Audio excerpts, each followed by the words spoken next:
It's a time. Sega time. So it's going to be a lot of fun. From Blast to the Past with the Arcade Ultimate Portable. What? It's quite interesting to see what actually happened to the Sega franchise.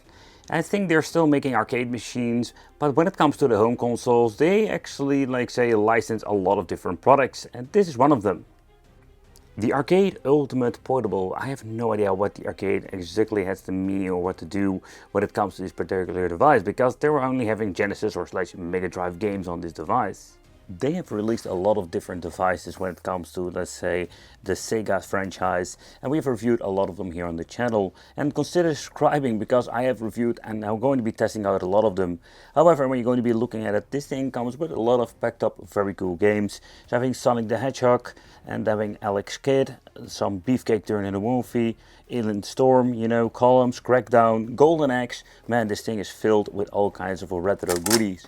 However, so let's do a quick overview of the device. I personally really love this cardboard box. You don't see that often. Sometimes they have like blister packaging or no packaging at all, because people throw out stuff. However, you can see the manual is not the toilet paper manual that we've seen before with the, let's say, products from China. So this is a very nice, let's say, overall good explained manual with all kinds of stuff like warnings and even some overview how you need to play certain games. Hour flash, crackdown, so columns, decap attack. It's kind of interesting what kind of games you can actually find. So Game Grounds is one we have seen in those plug and play devices. And of course Sonic 1 and 2. Personally, not the biggest fan of 2 somehow. I'm more like a fan of Sonic 1 and Sonic 3 and Knuckles. Sonic Spinball, it's okay. I enjoyed myself back in the day, but it's not my favorite one when it comes to that. So the device does have an interesting configuration. So when it comes to the SIG button over here, you can see that this thing has some scratches. So yeah, that is one of the things that is unfortunate happening a lot. So we do have the option for an SD card. And we have an input for the USB Mini, because these things are already quite old. Volume control, AV out. The D-pad itself, where it is not like say the most comfortable D-pad, it does have like a very nice feel. Over here having the on and off switch, and then the audio jack. And yeah, there is not like really a lot of cool stuff you can do with like HDMI and stuff like that. So it's quite basic. But let's open it up and let's see what we're going to be finding in the inside. I'm hoping there is no batteries, or we need to put them in there. Ooh, yeah, that is one of the things that is a little bit of a downside to these devices, because these battery can get corrupt, or can get, let's say, they can have some problems. Let's put it that way. And I don't know if you can actually find these, the MP60. There are a lot of different batteries out there, but finding them is going to be challenging. So I do have this idea. It's a little bit thick, so it's highly possible it doesn't work. So what we're going to be doing is not grabbing the AV cable, but we're going to be plugging this thing straight into 5V, because that's the stuff we're going to be needing. We're going to be seeing if this thing even charges, and if not, we're just going to be keeping it safe, because we need to be always very careful with these lithium batteries. So there's the piece of plastic that was actually in front of it over here when you bought it brand new, and that's actually it. So let's plug it in. Oh man, I really hate these freaking compartments when it comes to like putting and screw in and out of such like freaking shenanigans. So yeah, how about the charging? You can see some weird things going on with the LED. I think there were like actually two colors. I've been charging for some time now, but let's see if it's going to be even doing anything. No, this thing doesn't hold up a charge anymore. So that is quite unfortunate. We can boot it up with the 5V adapter attached, so that is a good thing. So let's get it a little bit in the menu and let's see what we're getting with this.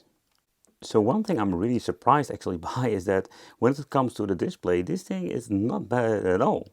I have seen my share of horrible LCD displays from China, but this thing, that's not an IPS panel, that's one thing for sure, but when you're going to be looking into angle, well, so we're just going to be using it like this. However, so what kind of games? Yeah, we already had like an idea. We're having like a preview on the box itself. So one of the things is the menu works quite well in combination with the very nice feedback of the D-pad. This is actually going to be enjoyable.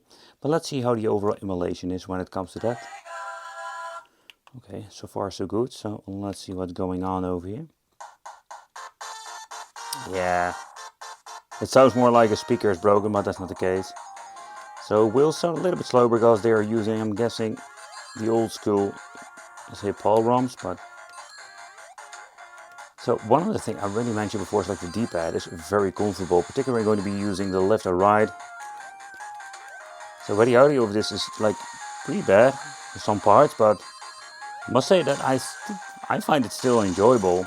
So if you can find a device like this for, let's say, a couple of dollars and even complete in box, I think it can be a very fun thing to actually play. But so far, it's so good.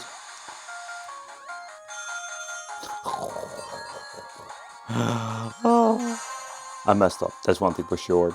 Pressing the menu button, there was no quick load, quick save. That was not something of a thing that Firecore actually had. So that's quite unfortunate. So it's quite limited when it comes to, let's say, the overall XP experience when it comes to, let's say, adding cheats and doing quick load, quick save. So I've been reviewing all kinds of Sega plug-and-play devices, and so far there are not a lot of them. They're actually like 100% accurate, and we have seen many of them. One with, let's say, the option for add original games. It's absolutely nuts. But beside that, when it comes to, let's say, playing these Sega games, I think if you're looking at back when they were released, it was like a lot of fun revisiting these old games that we played on the Sega Megadrive or Genesis. But so far so good. Also here you can see that I have no problem playing this game. There's absolutely another enjoyable experience. So let's continue. There is nothing like something of a fighting game on here, right?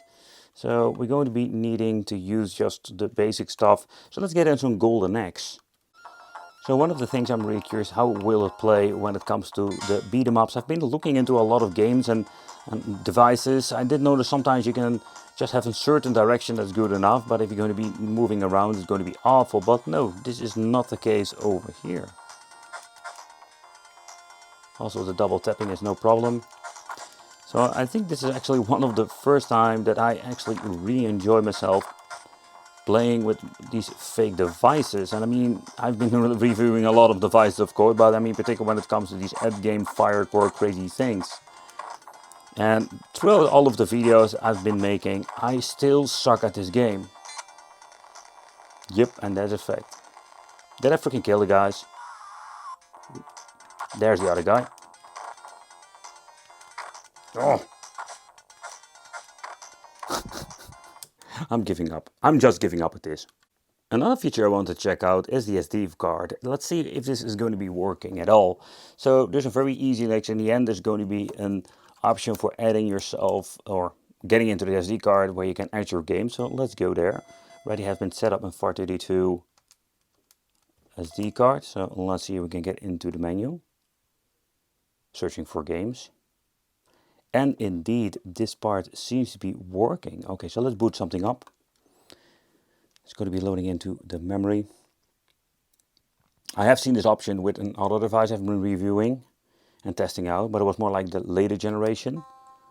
But yep, this seems to be working just fine. Okay, that is kind of cool.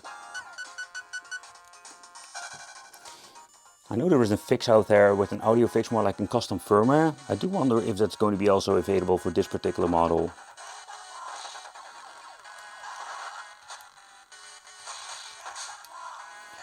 Of course, the double tapping is very important for this particular game. The audio sounds absolutely awful. So, but let's check out some other games. But the thing that we're going to be doing, let's go with the flow and let's plug it in into an old school CRT. Let's see how that actually going to be looking. So one thing that you need to do is turning off the device itself, then plugging in and turning it back on. There's not like a super easy hot swappable situation, but you can actually see that it seems to be working fine. And the flickering, so the flickering means that we're running not on PAL system. That's interesting. So you need to be very careful if you're going to be touching it. It's going to be start flickering all the freaking time. So let's get into the game. Let's see if this is going to be running on. Okay, so it sounds really slow, but the signal output is definitely like different. Let's switch to different mode. There we go. And now it starts actually flickering, and that has to do, I'm going to be synchronizing the 50 Hz to the television and my camera. But the signal output is quite good. Okay, let's try that again. Let's freaking try that again. Let's move the television a little bit, so there we go. I was not paying attention. Okay, that's much better. But so if you're going to be playing some old school games through a television or CT, I think this can be an also very enjoyable situation. So let's get into Sonic 2. I do wonder how the audio will sound. Will it sound a little bit better throughout the TV out cable? Wow, that part sounded way better than on the device itself. No, okay, no, never mind. No, never mind. Didn't say anything. It's absolutely running really horrible. So that part seems to be working fine, but the visual quality on the CRT is quite good when it comes to that. It's not like full RGB motors. I'm crazy, of course, because the AV out is just having mono sound and then basic cable. But I think it's still very cool and enjoyable. And again, of course, the signal that's actually coming from this was made for, in my opinion, for a CT. It can be used on an AV out or on an LCD display, but it's going to be looking quite horrible with a lot of interference and stuff like that. So the idea what they were doing with this was kind of cool. And now you can actually like have yourself an SD card implemented and just play all of your games. So one thing you of course need to take consideration with these devices is that we do have a lot of, let's say, limitations when it comes to that. So that's quite unfortunate. There's no like adding a second controller to this. That would be very cool. But nope, that is not the case. So let's check out what we're having over here. Let's get into this weird game. And the loading is also depending how big the game is. So the overall gameplay is kind of weird when it comes to the, let's say, slow pull and of course having really bad audio quality. This is still okay to play. And again, I mentioned before, if you can find this for really cheap, I think it can be a very fun collectible. You can just bring it with you and enjoy a couple of games. And with the SD function, we can even add new games.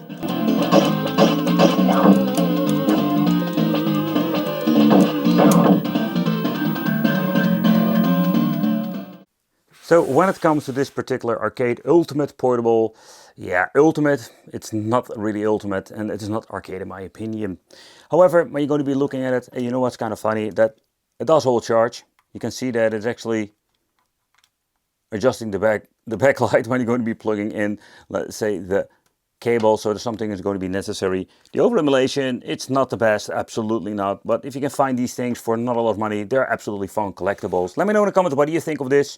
Thank you all for watching, consider subscribing, and it will be great to see you in the next video.